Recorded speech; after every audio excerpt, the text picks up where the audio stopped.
하나님 말씀 스가랴서 7장 1절에서 14절까지 말씀입니다. 말씀의 제목이 멋있죠? 나는 너를 위하여, 너는 나를 위하여.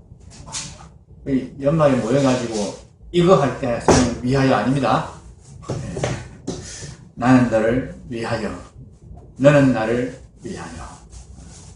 하나님과 우리의 관계. 하나님이 우리를 성전 만드시는 목적. 이것이 이 구호에 담겨 있습니다. 오늘 보면 첫머리 보면은, 다리오 왕 제4년 9째 달, 곧 기슬레 월 4일에 이렇게 시작되고 있습니다. 다리오 왕 제4년입니다. 자, 이것이 언제쯤이냐? 자, 다리오 왕 제2년에 무슨 일이 있었습니까? 1장 7절을 가보면은, 다리오 왕 제2년 11째 달 곧 스바월 24일에 스가랴에게 여호와의 말씀이 임하니라. 1장 1절에는 다리오 왕 제2년 8째 달에 이렇게 나와 있습니다. 이 시점이 언제 시점이라고 그랬습니다. 다리오 왕 2년이 성전 재건을 시작한 지 2개월째 되는 달입니다.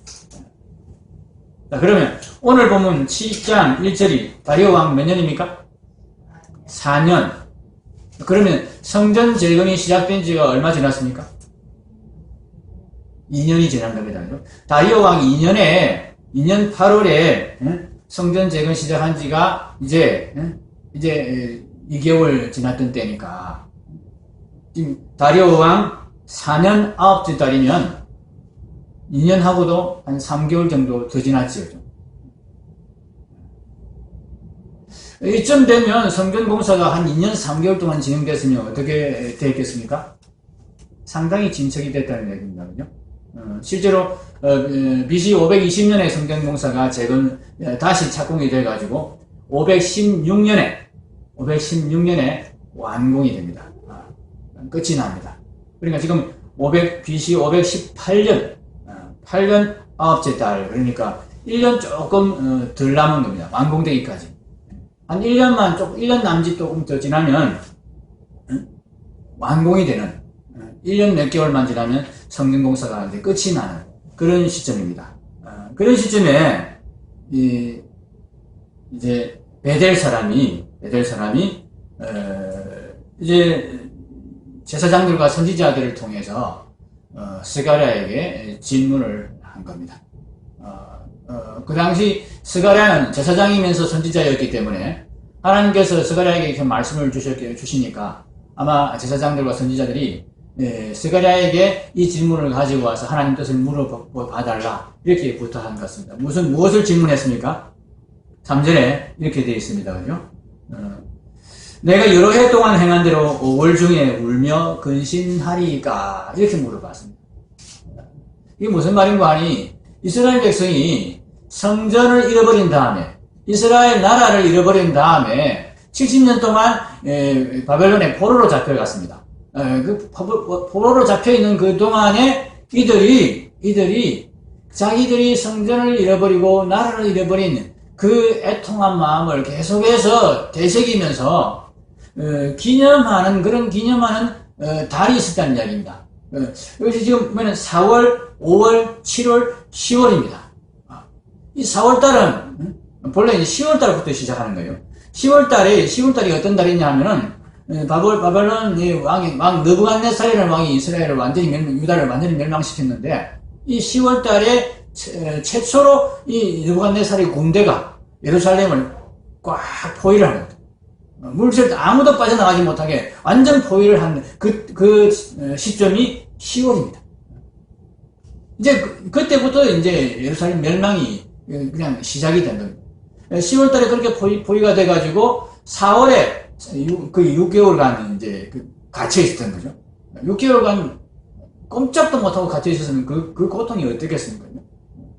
그 6개월 후에 어떤 일이 있었느냐 하면은 4월 달에 예루살렘 성벽이 완전히 파괴가 됩니다. 계속해서 두드린 거죠. 그렇게 성벽이 파괴되고 이제 이어서 5월 달에는 예루살렘 성전마저 완전히 파괴가 됩니다. 그리고 이제 7월 달이 되면 이제 예레미야가 너희들 이제 하나님이 뜻이다. 이거 항복해라. 바벨론의 포로로 잡혀가라. 그렇게 한 거 계속 안 듣고 있다가 이제 완전히 망하게 되니까 그 말이 맞네. 그러면서 이제 우리가 순순히 바벨론의 포로로 잡혀가야 되겠다. 이렇게 하고 있는데 이제 이 멸망한 이 예루살렘 이스라엘의 왕이 이제 포로로 잡혀가고 그 왕 대신 총독을 이제 바벨론 왕 느부갓네살이 세워놨는데 그 총독을 죽이는 반란이 이스라엘 내부에서 일어난 겁니다. 그래가지고 이 반란을 했으면 제대로 하든지 그냥 죽이기만 하고 도망을 가버린 거예요. 그래서 오히려 더 남아있는 사람들 그리고 포로로 잡혀가는 이스라엘이 더 박해를 받는 더 힘들어지는 하나님이 순순히 잡혀가라고 했으면 잡혀가실 갈 거지. 그렇게 참 하나님 말씀을 끝까지 순종하지 않는 그런 모습을 보였던 것이 또 7월에 있었던 그달랴라는 총독을 살해한 사건이었습니다. 그래서 이 네 달을 이제 포로로 잡혀간 이스라엘 백성들이 이제 참 애통의 달로 근신의 달로 회개의 달로 그렇게 정하고 포로지에서 70년 동안 지켰던 것입니다. 그 중에서 특히 중요하게 지켰던 달이 5월과 7월인 것 같습니다. 근데 그 금식을 이제 그만둬도 되지 않습니까? 하고 묻는 거예요. 왜 그렇게 묻습니까? 네. 하나님께서 우리를 멸망시키고, 우리에 대한 징계의 표시로 성전을 다 없애버리셨는데, 지금 어떻게 되고 있습니까? 성전이 지금 세워지고 있습니다. 한 2년 지금 이상 지났는데, 이 정도 되면은 뼈대는 다 세워진 겁니다. 그죠? 뼈대는 다 세워졌고, 겉모습은 다 만들어졌고, 안에 내부 장식, 치장하는 것, 세부적인 그런 세공, 이런 것들만 남아있는 그런 상황이죠. 그러니까 성전이 그 모양은 이제 거의 다 됐어요. 성전 다 됐다는데. 네. 그런데 우리가 하나님께 애통하면서 하나님 우리 성전을 다시 회복시켜 주십시오. 우리 이스라엘을 다시 회복시켜 주십시오. 그러면서 금식하며 계속해서 기도하는 게 좀 안 맞는 것 같습니다. 이렇게 여쭤본 겁니다. 근데 하나님께 이 질문에 대해서 하나님께서 답변을 하시는데 여러분 아주 까칠하게 답변을 하십니다. 좀 친절하게 하나님께 좀 이렇게 그건 그런데 사실은 이게 이런 거야 이렇게 참 하나님 좀 자상하게 설명을 해주시면 좋을 텐데 하나님 아주 직통으로 그냥 나무라시는 투로 그렇게 되려 질문을 해버리십니다. 어떤 질문을 하십니까? 5절입니다. 그죠? 온 땅의 백성과 제사장들에게 이르라. 너희가 70년 동안 5째 달과 7째 달에 금식하고 애통하였는데 그 금식이 그 애통이 나를 위하여 한 거냐? 너희를 위하여 한 거 아니냐? 너희가 먹고 마실 때 너희를 위하여 너희 자신을 위해서 먹고 마신 것처럼 너희가 금식을 한 것도 너희 자신을 위해서 금식한 거 아니냐?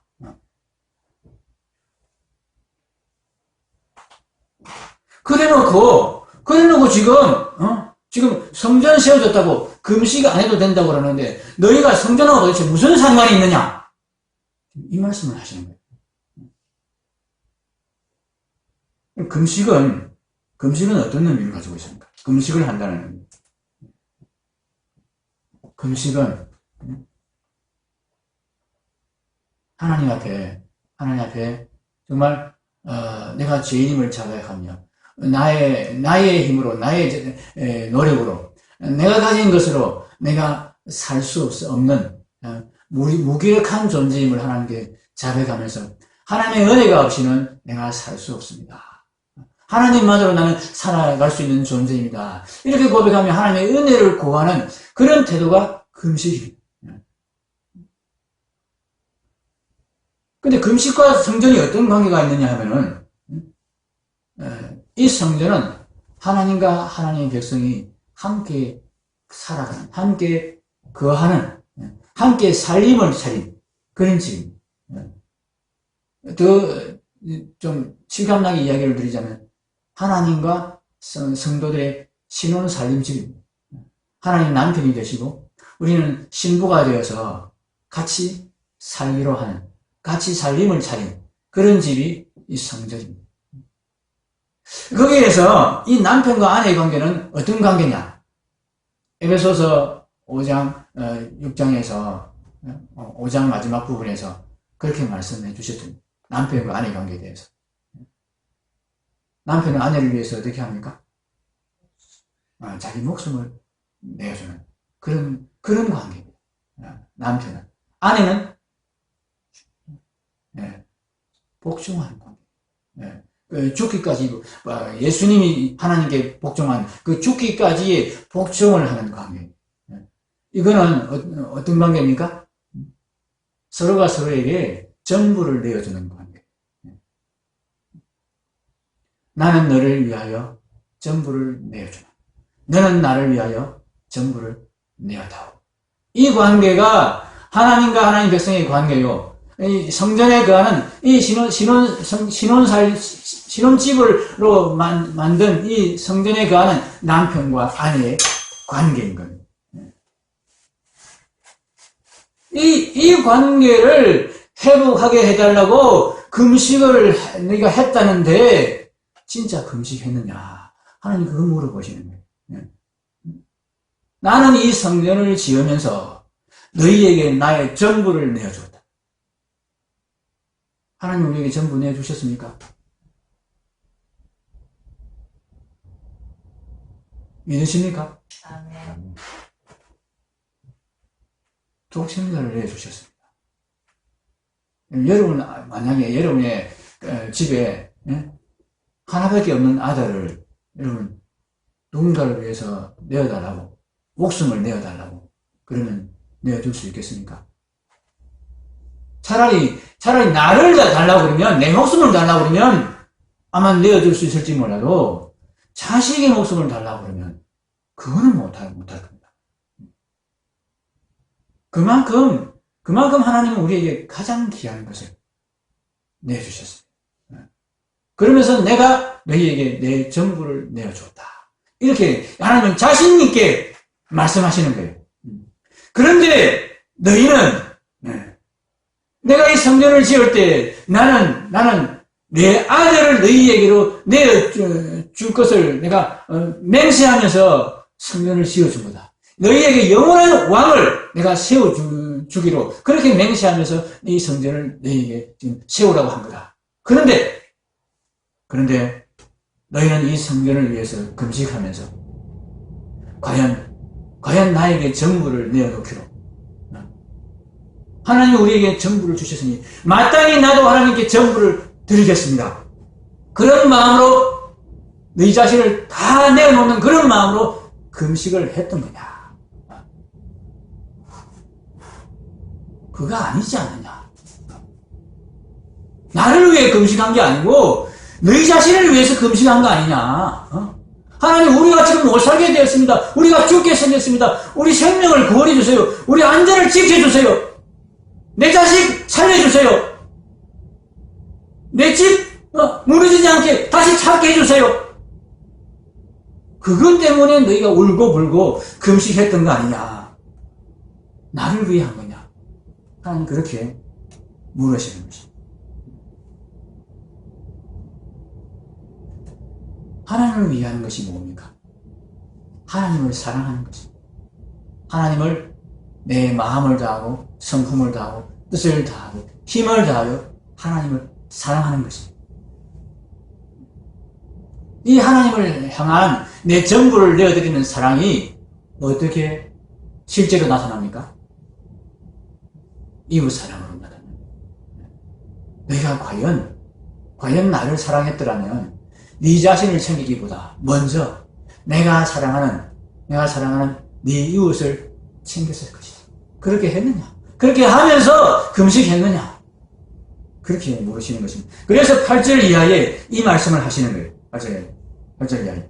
여호와의 말씀이 스가랴에게 임하여 이르시되 만군의 여호와가 이같이 말하여 이르시기를 너희는 진실한 재판을 행하며 서로 인애와 긍휼을 베푸며 너한테 손해가 나더라도 진실한 재판, 내 이웃을 억울하게 하지 않는 재판하려고 했느냐? 서로 인애와 긍휼을 베풀었느냐? 그 사람이 불쌍해서가 아니라, 그 사람이 참 가여워서가 아니라 나를 사랑하기 때문에 그렇게 했느냐? 이 말씀. 과부와 고아와 나그네와 궁핍한 자를 압제하지 말며 서로 헤아리고 마음에도 도모하지 말라. 이게 그냥 이웃을 불쌍히 여기고 참 자비를 베풀라. 단순히 그런 이야기가 아닙니다. 하나님을 사랑하기에 하나님이 사랑하는 하나님의 마음이 가 있는 하나님이 그렇게 참 안쓰러워하는 그 연약한 자들을 향해서 하나님 쳐다보면서 하나님이 그렇게 보시니까 참 하나님을 사랑하는 나로서는 그렇게 하지 않을 수 없는 그런 마음이 들어서 과부를, 고아를, 나그네와 궁핍한 자를 그렇게 불쌍히 여기고 도와주는 그 사랑을 베풀었느냐? 나 때문에 그렇게 했느냐? 그 말씀을 하시는 거죠. 처음 듣느냐? 아니다. 내가 옛 선지자를 통하여서 계속해서 말했다. 7절 말씀이 그 말씀입니다. 너희가 옛날에 평안히 거주할 때, 이 바벨론에 이 포로를 잡혀오기 전에, 그 옛날 예전부터 내가 계속해서 선지자들에게 한 말이 이것이다. 하나님 사랑, 이웃 사랑. 그것이다. 우리 주 예수님께서도 우리에게 새 계명을 주셨습니다. 새 계명이 무엇입니까? 내가 너희를 사랑한 것 같이 너희도 서로 사랑하라. 그런데 우리 요한 사도는 이 세 계명이 사실상 예전부터 있어 왔던 그런 계명이라고 이야기합니다. 이 계명이 새 계명이 아니다. 그렇게 말씀합니다. 요한일서 1장 5절입니다. 부녀여 내가 이제 내게 구하노니 서로 사랑하자. 이는 새 계명같이 내게 쓰는 것이 아니요 처음부터 우리가 가진 것이라. 이 계명이 새 계명이 아니다. 서로 사랑하라는 이 계명이 새 계명이 아니다.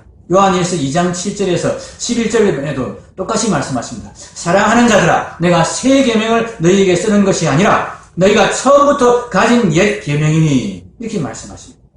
왜 새 계명이라 했다가 또 옛 계명이라 했다가 이렇게 헷갈리게 하십니까? 네. 내용은 같은 겁니다. 내용은 같은 것인데 왜 옛 계명이고 왜 새 계명이냐? 옛 계명은 지킬 수가 없었습니다. 똑같은 내용인데 예전에는 지킬 수가 없었습니다. 그리스도 안에 온전히 성전되지 못했기 때문에 온전히 하나님을 향해서 하나님을 전심으로 하나님이 전부가 되는 그런 사랑을 예전에는 우리가 할 수가 없었습니다. 그런데 하나님께서 예수 그리스도로 말미암아 우리를 성전 만들어 버리셨습니다. 성전 안에 살게 하셨습니다. 이제 우리는 새 계명을 지킬 수가 있게 되었습니다. 그래서 새 계명입니다. 옛 계명은 이제 우리가 지킬 수가 있게 되었기 때문에 그 예전에 그냥 맹목적으로만 그렇게 문자로만 우리가 외우고 있던 그런 계명이 아니라 이제 실제로 우리가 지킬 수 있게 되는 그런 계명이기 때문에 유효한 계명이기 때문에 새 계명입니다. 이 새 계명을 지키는 것이 바로 성전을 회복하는 것입니다. 새 계명을 온전히 지키게 될 때 우리는 성전을 완성하게 되는 것입니다. 사랑하는 여러분, 성전이 회복되어지고 있습니까? 우리 안에 성전이 완성되어 가고 있습니까? 성령께서 우리 가운데 머물러서 우리와 함께 지내시며 우리를 온전히 하나님을 사랑하는 그런 사람으로 만들고 있습니까? 우리 안에 그것이 이루어져야 됩니다. 그것이 이루어지는 것이 성전이 만들어져 가고 있는 것이 우리 안에 보여야 합니다. 진짜 성전 말입니다. 그러면 이제 우리는 육체적인 애통과 금식을 더 이상 하지 않아도 됩니다. 진짜 금식을 하기 때문에 우리는 오히려 잔치를 베풀면서 진짜 금식을 하게 된 이 우리의 성전됨을 기뻐하면서 감사를 드릴 수가 있습니다. 그런데 이스라엘은 진짜 금식을 하지도 않았으면서 진짜 성전은 안중에도 없으면서 그냥 건물 성전 지어지니까 이제 더 이상 애통하지 않아도 되지 않느냐, 이렇게 하나님께 질문을 한 것입니다. 하나님이 까칠하게 대답하실 만하지 않습니다. 너희가 정말 성전 짓고 있는 거냐? 그렇게 하나님 물어보신 것입니다. 사랑하는 성도 여러분, 저는 이 시간에 여러분에게 성전을 만들라고 그렇게 촉구하거나 왜 성전됨이 그렇게 부족하냐, 그런 책망을 드릴 의도가 전혀 없습니다. 이 말씀을 들고 제가 기도하는 가운데 하나님께서 제게 깨닫게 해주신 그런 가르침을 여러분과 이 시간에 좀 나누고자 합니다. 제가 이 말씀을 들고 제가 새벽 기도를 마치고 나면 새벽 기도 말씀을 저도 다시 한번 묵상하면서 그 말씀을 붙들고 기도를 합니다. 그렇게 하나님의 말씀을 들고 기도한 다음에 이제 한 분 한 분 우리 교회를 위해서, 우리 교회에 속한 여러분들을 놓고 제가 기도를 하는 시간을 갖습니다. 근데 말씀을 들고 기도하는 중에 하나님의 이 질문, 이제 금식 그만해도 되지 않습니까? 하는 이 질문에 하나님이 대답하신 이 질문, 너희가 금식할 때 그 금식이 나를 위하여 한 것이냐, 이렇게 물어보신 그 질문이 제게 다가왔습니다. 하나님 이렇게 물으신 것 같았습니다. 너 지금 기도하고 있지? 너 지금 기도 정말 열심히 하고 있는데 너 그 기도 나를 위해 하는 거냐? 나를 위해 하고 있는 거냐? 그럼 기도 누구 때문에 하십니까? 누구를 위하여 기도하십니까? 하나님을 위하여 기도해 보신 적 있으십니까? 하나님이 이렇게 물으시는데, 너 지금 기도하는데 나를 위하여 기도하느냐, 이렇게 물으시는데 제가 딱 말문이 막혔어요. 제가 교회를 위해서 기도하고 교인들을 위해서, 아니 그거 말고 나를 위해 기도하느냐.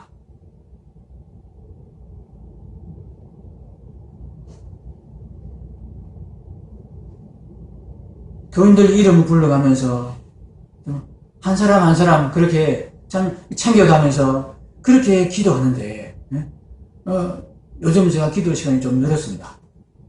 예전에 그래도 이제 올해 들어서 몇 가정 등록하시고 이렇게 조금 늘어나신 분들 있고 해서 그분들도 더 기도하다 보니까 예전에는 한 30분 내지 40분 기도하면은 기도가 좋겠는데, 기도 시간이 좋겠는데 요즘은 1시간도 넘어가고 그렇게 제가 기도 꽤 하죠. 많이 하는 건 아닙니다. 평균적으로는 대한민국 목사의 평균은 하는 것 같습니다. 그렇게 기도하는데 그 기도가 하나님 이 질문에 딱 걸려버린 거예요. 내가 새벽마다 아침마다 그렇게 요즘은 더 조금씩 기도가 늘어서 1시간 이상씩 내가 기도하는데 그 기도가 나를 위하여 한 것이냐, 이렇게 물어보시는 이 물음에 딱 마주친 겁니다.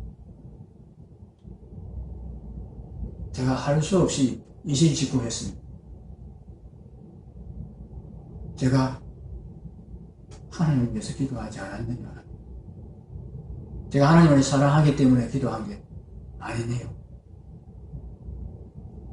제가 교회를 사랑한다고 하고 교인들을 사랑한다고 하고 내 가족을 사랑한다고 하면서 그들을 위해서 기도했는데 사실은 그 사랑이 하나님을 향한 사랑이 아니고 나를 향한 사랑이었네요. 내게 필요해서 이 교회가 내게 필요하니까 이 교인들이 내게 필요하니까 그래서 결국은 나를 사랑하기 때문에 내가 그렇게 열심히 기도한 것에 불과했네요. 여러분을 위해서 제가 참 여러분에게 필요하다고 생각한 것들을 이렇게 챙겨가면서 기도를 했는데 그게 결국은 내가 원하는 대로 내가 판단하는 대로 내가 원하는 것들을 정해놓고 하나님 이렇게 해주십시오. 이분에게는 이렇게 해주십시오. 저분에게는 저렇게 해주십시오. 그렇게 기도해서 한 것에 불과했습니다. 하나님이 정말 그분에게 무엇을 원하시는지 하나님이 정말 우리 제이에게 무슨 소원을 가지고 계시는지 그것은 내가 깊이 살펴보지도 않고 그냥 내가 생각하기에 하나님이 제이에게 이게 필요합니다. 하나님이 우리 권집사님에게 이게 필요합니다. 그러면서 제가 그렇게 기도했네요. 저는 그것이 제가 여러분을 사랑하는 방법이라고 생각했어요. 제가 저를 사랑하는 것이 아니라 제가 우리 교회를 사랑하기 때문에 그렇게 기도한다고 그렇게 생각했습니다. 근데 하나님은 아니라고 그러셨어요. 교회 사랑하고 교인들 사랑하는 거 그거 아무 소용없다. 필요 없다. 나는 네가 나를 사랑하기로 봐. 교인들은 내가 사랑할게. 너는 나를 사랑해. 하나님 그렇게 말씀하셨습니다. 여러분 우리 마음속에서 사랑이 우러나와서 참 그렇게 기도할 때가 있습니다. 누군가가 생각이 나가지고 그분이 참 불쌍히 여기고 그분이 막 생각이 나서 기도할 때 그분을 위해서 막 내 마음에서 막 사랑이 우러나서 기도할 때가 있습니다. 참 귀한 일이죠. 그런데요, 그것이 하나님 앞에 아무 가치가 없을 수도 있습니다. 우리 마음에서 우러나오는 사랑이요. 우리 마음이 얼마나 자주 변합니까? 초속으로 변하지 않습니다. 마음에서 우러나오는 사랑, 그게 그렇게 귀합니까? 금방 변할 건데. 하나님은 우리에게 네가 사랑하는 사람을 위해서 기도하지 말라고 했습니다. 내가 사랑하는 사람을 위해서 기도해. 나를 사랑하기 때문에 우리가 하나님을 사랑하기 때문에 하나님이 사랑하는 사람에게 관심을 갖는 것. 이것이 하나님이 원하시는 사랑입니다. 그렇게 기도하라고 했습니다. 그분을 위해서 기도하는 것. 이게 아니고 우리 서동문 집사님을 내가 간절히 사랑하기 때문에 기도하는 그 기도를 하나님이 원하시는 게 아니고 하나님이 우리 서집사님을 사랑하기 때문에 내가 하나님을 보니까 내가 하나님을 사랑하는데 하나님의 마음이 서집사님으로 가 있는 것을 보고 그래서 내가 서집사님 개인적으로 나 별로 안 좋아하고 개인적으로 내가 별로 사랑하지 않을 수도 있지만 하나님이 사랑하시니까 내가 사랑하겠습니다. 아멘. 이 고백을 하나님 받기를 원하시는 것입니다. 이런 사랑이 진짜 사랑. 이런 사랑이 변함없는 사랑입니다. 내 마음에서 우러난 사랑. 여러분, 그거 정말 얼마 못 가. 하나님 그거 아시니까 넌 나 사랑해. 나 사랑해. 나를 사랑하는 마음으로 네 형제를 사랑해. 내가 너희를 사랑하는 것 보면서 내가 저 사람 내 형제 사랑하기 때문에 너도 사랑하는 그 사랑을 해. 내가 너희를 사랑한 것 같이 너희도 서로 사랑해라. 이렇게 말씀하신 것입니다. 이것이 세계입니다. 이것이 성전되어서 지켜야 될 너희들의 계명이다. 이렇게 말씀하셨습니다. 그럼 나는 당신을 사랑합니다. 이런 가짜 사랑 고백 우리 이제 하지 맙시다. 어떻게 고백해야 됩니까? 나는 하나님을 사랑합니다. 하나님께서 당신을 사랑하시니까 그래서 하나님을 사랑하는 내가 당신을 사랑합니다. 이렇게 고백해야 됩니다. 다 같이 고백 한번 해볼까요? 네, 서로를 보면서 한번 고백하겠습니다. 나는 서로를 보시면서 저를 보시면서 좀 좋은데 서로도 앞에도 보시면서 나는 하나님을 사랑합니다. 그 하나님께서 당신을 사랑하시니 나도 당신을 사랑합니다. 아멘입니다. 기도하겠습니다.